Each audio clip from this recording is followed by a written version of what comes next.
We're pleased that you've tuned into this sermon. It's part of a larger worship experience here at the church, and our prayer is that as you listen, God has a word for you. So some of you know that we have a new puppy in our home. It's a golden retriever named Jake, and he's becoming an integral part of our family. But he's also trying our patience because he's choosing to try to dig up our landscape lights and chew on our drip irrigation system. You know, the things that puppies like to do. So we went away in mid-April to visit our younger daughter, and we boarded Jake in a kennel. And when we came home, this is what we found in our backyard.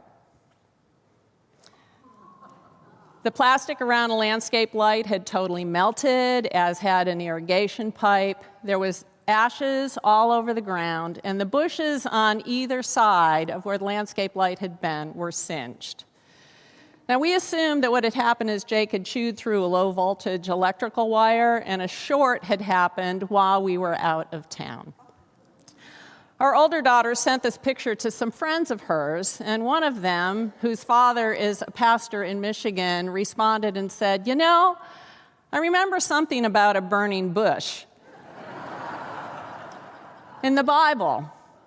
Did you think about the possibility that maybe God could have done this?" Good question. Now, what he was referring to, for those of you who may not know, is when Moses encountered God in a burning bush on Mount Horeb.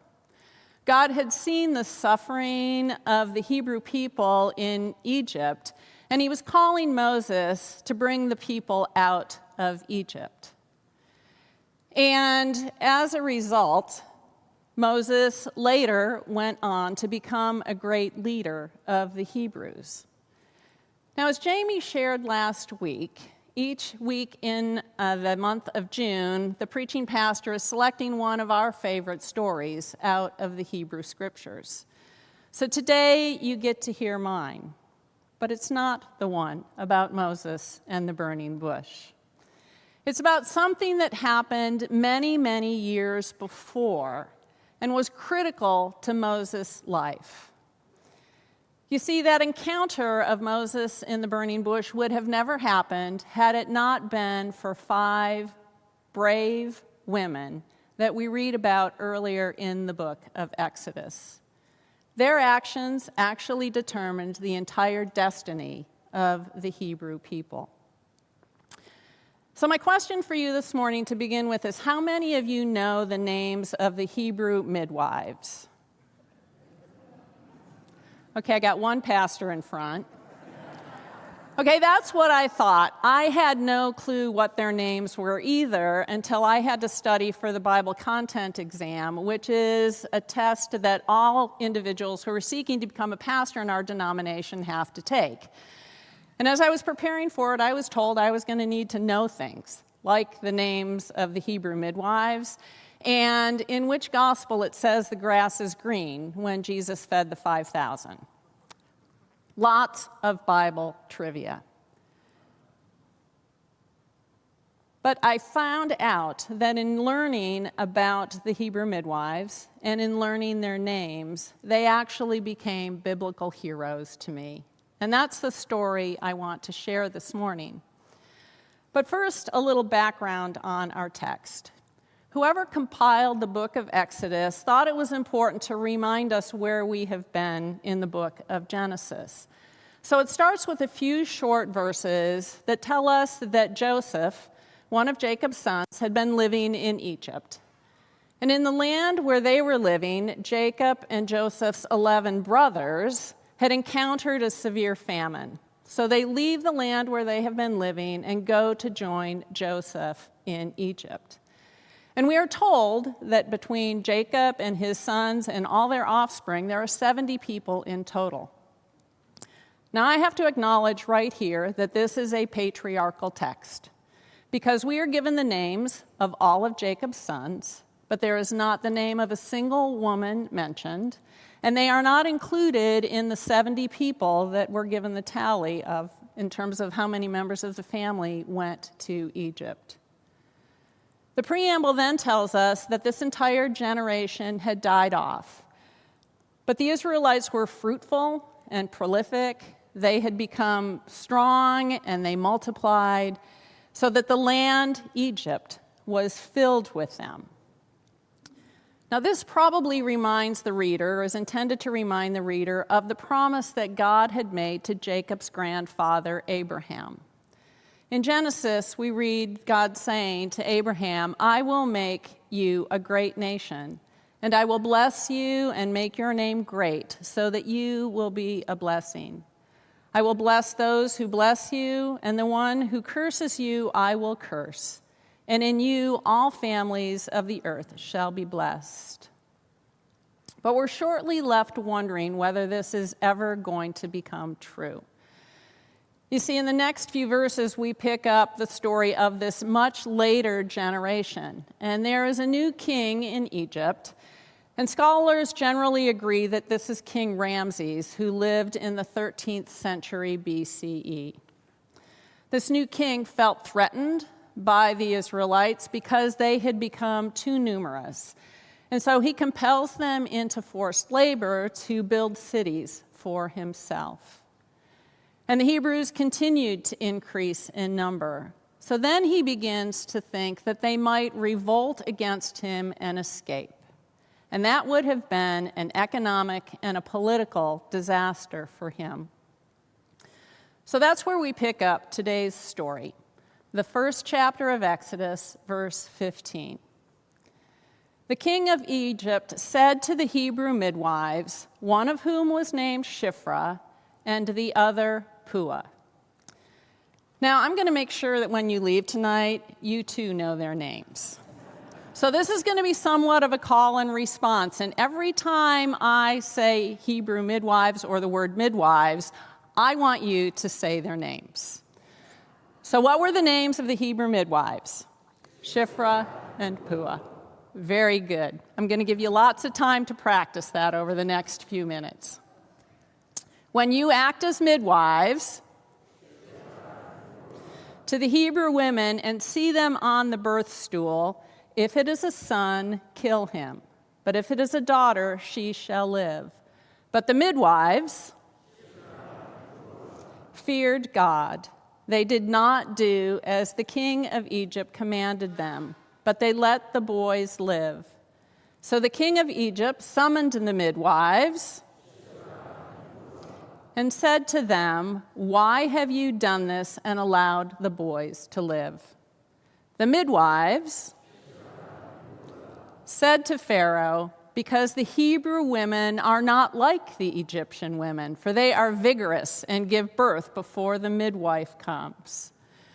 Now, their response was rather cheeky, even on the surface, but the word that they use for vigorous actually can connote being like animals. So what the midwives were actually doing was reinforcing Pharaoh's conception that the Hebrew people were less than human. So God dealt with the midwives, and the people multiplied and became very strong. And because the midwives feared God, he gave them families. Then Pharaoh commanded all his people, "Every son that is born to the Hebrews you shall throw into the Nile, but you shall let every daughter live." Now the midwives put God above the king and were blessed with families. And this is not what the king wanted. So he commanded all his people to throw the Hebrew baby boys into the Nile River. Now this seems barbaric and cruel, and it is. But we can be reminded that throughout history, those who were in power or were conquerors often killed off the males of those they had conquered and let the women live so that the women could produce babies for those who were the conquerors or those who were in power. And we can look around our world today and see places where leaders use their power of office to legitimize their own actions, and to establish oppressive social systems or to oppress people that they think are less than themselves. So continuing on with our reading. Now a man from the house of Levi went and married a Levite woman. The woman conceived and bore a son, and when she saw that he was a fine baby, she hid him 3 months.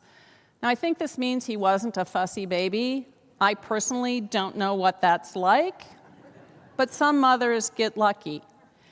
When she could hide him no longer, she got a papyrus basket for him and plastered it with bitumen and pitch. She put the child in it and placed it among the reeds on the bank of the river. His sister stood at a distance to see what would happen to him. So this word for basket is only used twice in the entire Hebrew scriptures. It's used once here, and it's used once to describe Noah's ark. Both are sealed with pitch, and both are placed in the water. So you might see a parallel there. Noah didn't drown because God placed him in an ark. And as we'll see shortly, this baby doesn't drown because its mother places it in a basket in the river. Now what's interesting is the mother technically isn't defying Pharaoh's orders. She's putting her son in the Nile River. But she places him among the reeds. And reeds, as we know, bend and sway against the force of a raging current. And that's how they survive. So I like to think of this mother as a reed, because what she was doing was bending and flexing against the oppressive force of the king in order to give her child the best chances that it could to survive. And we also know that the baby's sister is standing a little bit off in the distance to see what's going to happen. And I choose to think this is because it was too painful for the mother to watch. Now, a modern-day equivalent of this for us might be Harry Potter. If you remember the Harry Potter story, Harry survives Lord Voldemort's attack because he's shielded by his mother's love. And as an orphan, he is placed on the doorstep of his aunt and uncle's home, but under the watchful eye of Dumbledore and Hagrid and Professor McGonagall. We see stories like this about children who are abandoned, who may be in danger or may be in need of adoption in many, many films that we can recall. So we'll continue on with our last section of the text. The daughter of Pharaoh came down to bathe at the river, and while her attendants walked beside the river, she saw the basket among the reeds and sent her maid to bring it. When she opened it, she saw the child. He was crying, and she took pity on him. "This must be one of the Hebrews' children," she said. Then his sister said to Pharaoh's daughter, "Shall I go and get a nurse from the Hebrew women to nurse the child for you?" Pharaoh's daughter said to her, "Yes." So the girl went and called the child's mother. Pharaoh's daughter said to her, "Take this child and nurse it for me, and I will give you your wages." So the woman took the child and nursed it. When the child grew up, she brought him to Pharaoh's daughter, and he became her son. She named him Moses because she said, "I drew him out of the water."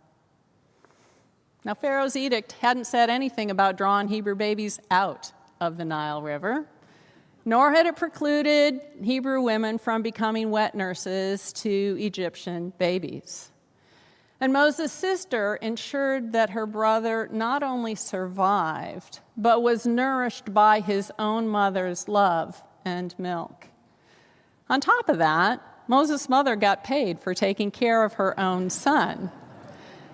Kind of reminds me of the Robin Williams character in Mrs. Doubtfire. So here we have 5 women. The 2 midwives, had to remember that one, Moses' mother, Moses' sister, and Pharaoh's daughter, all of whom are scheming in their own way to preserve the life of this one child. They weighed out the consequences of Pharaoh's orders and chose to lean into the preservation of life.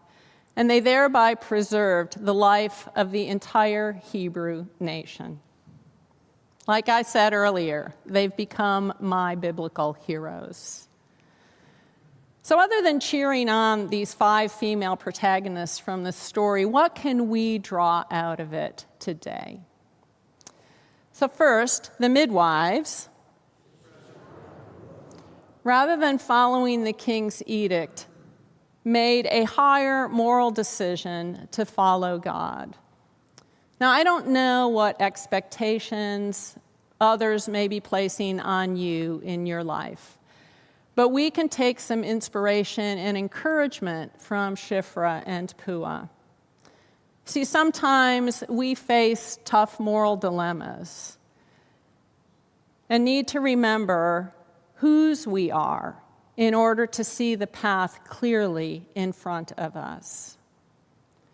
Second, we remember who we are. You see, the role of a midwife is to care for the mother and to bring a child safely into this world. If the midwives had chosen to follow the Pharaoh's edict, they would have been turning their back on their own calling in life.